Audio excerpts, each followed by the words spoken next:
Connected Sheets also allows you to create what are called calculated columns. These are new columns you can add that are transformations or combinations of other columns in the dataset. It's easy to create your own.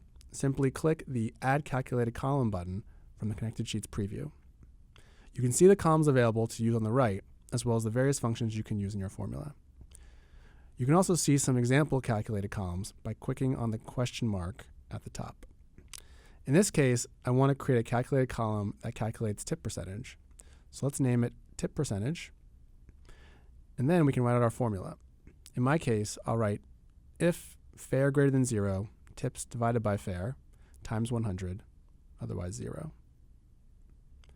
Then click Add to see the column added to the preview.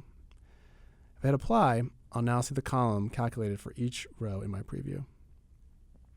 Additionally, this calculated column will be available throughout Connected Sheets, meaning you can use it in charts, pivot tables, functions, and extracts.